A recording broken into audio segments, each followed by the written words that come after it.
Assalamualaikum warahmatullahi wabarakatuh. Waalaikumsalam. Baiklah, kali hari ini kita bertemu lagi di pelajaran pendidikan jasmani, yaitu pagi hari ini kita mempelajari tentang teknik lompat jauh. Namun sebelum kita mulai, baiklah kita berdoa terlebih dahulu. Menurut agama dan percaya masing-masing berdoa mulai. Selesai.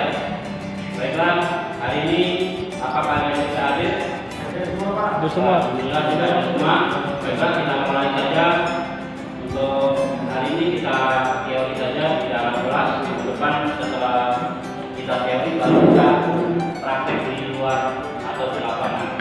Baiklah, materi kita teknik lompat jauh.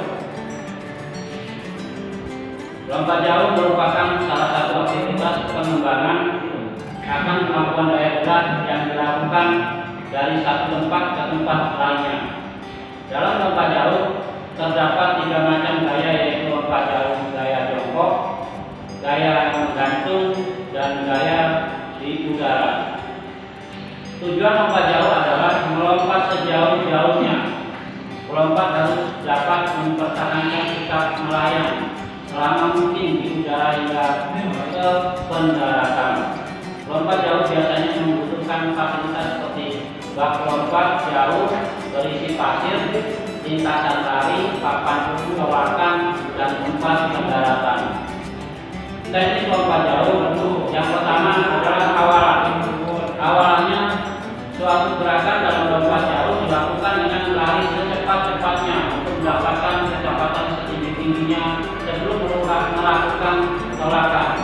Hal-hal yang perlu diperhatikan dalam melakukan awalan adalah jarak awalan, posisi saat berdiri pada titik awalan, kemudian cara pengambilan awalan, dan kecepatan saat berlari. Kemudian yang B, tolakan. Perpindahan dari kecepatan horizontal ke kecepatan vertikal yang dilakukan dengan cepat dan kuat untuk mengangkat tubuh ke atas melayang di udara.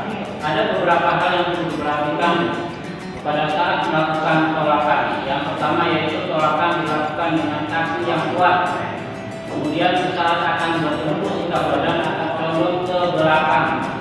Bertumpu sebaiknya tepat pada papan tumpuan. Jadi jangan menceng-menceng, tepat di tumpuannya. Kalau tidak bisa jatuh. Saat bertumpu, kedua lengan ikut diayunkan. Jadi ikut diayunkan untuk menambah kekuatan. Kemudian pada kaki ayun diangkat ke depan setinggi panggul atau posisi lutut ditekuk. Kemudian selanjutnya sikap badan udara. Sikapnya ada 3, yaitu gaya jongkok, gaya menggantung, dan gaya berjalan. Nah, seperti di papan. Di papan yang pertama gaya jongkok. Ya, gaya jongkok, posisi badan jongkok agak sedikit ke depan dan pandangan ke tempat pendaratan. Jadi pandangannya ke depan.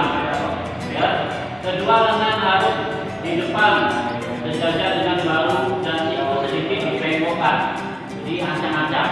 Ya. Nah, tangannya ke depan sejajar dengan bahu dan siku.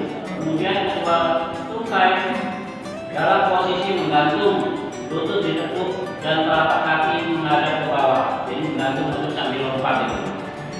Kemudian selanjutnya gaya menggantung tadi, ya. Jadi saat udara, gayanya itu pandangan ke arah pendaratan biar tidak salah mendarat. Jadi kita lihat ke depan.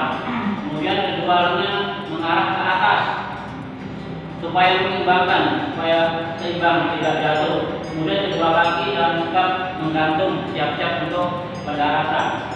Kemudian yang terakhir adalah gaya berjalan di udara. Jadi seperti berjalan, padahal tidak. Ya. Nah, tolakan yang dikuat dan dinamis setelah tolakan kaki ayun dibawa ke depan, ke bawah, dan ke belakang.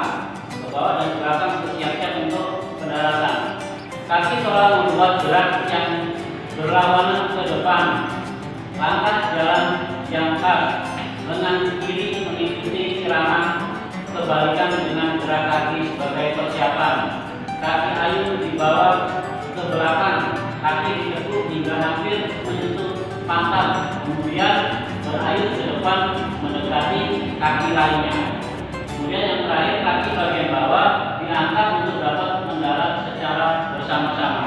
Jadi jangan satu kaki yang mendarat, harus bersama-sama untuk pendaratan. Kemudian yang B-nya pendaratan. Tahap akhir dari rangkaian gerakan lompat jauh, hal-hal yang perlu diperhatikan adalah sebagai berikut. Yang pertama, harus dilakukan dengan sadar agar gerakan yang tidak perlu dapat dihindari. Jadi kita harus sadar memang kita benar-benar lompat. Kalau kan nanti bisa jatuh, bisa miring, bisa celaka, bisa cedera. Kemudian untuk menghindari rasa sakit sebaiknya dilakukan dengan tempat kaki sejajar dan sulit terlalu jauh mendarat di pasir dengan posisi berlebih. Jadi sulitnya itu yang bawah, kaki bawah. Jadi kita jatuh kemudian biasanya kan medianya pasir, ya pasir. Jadi jika kita jatuh juga di atas pasir. Kemudian setelah berpindah di pasir, kedua lutut segera disekut dan badan dibiarkan condong terus jauh ke depan. Jadi posisinya jatuh ke depan. Setelah melakukan pendaratan, jangan keluar dari atau kembali ke tempat awalan melakukan lompat jauh. Jadi harus tarinya ke depan. Kalau ke belakang nanti dihitung terakhir kita jatuh, karena kita gerakan gimana kita terakhir jatuh. Ya, jadi awal kita setelah kita mendarat, badan kita akan ke depan, harus jatuhnya ke depan. Seperti itu.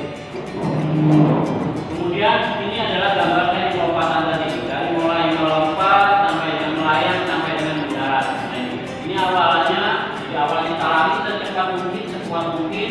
Setelah itu ada tolakan. Tolakan biasanya pakai kaki yang paling kuat untuk kaki kanan, kita pakai kaki kanan yang paling kuat untuk melompat. Kemudian disusul dengan tangan mengikuti tadi. Kemudian sampai ke atas gaya melayang lagi untuk menjatuhkan badan agak ke depan. Untuk landing atau pendaratan dengan kaki di depan, tangan di depan tadi, posisi jongkok.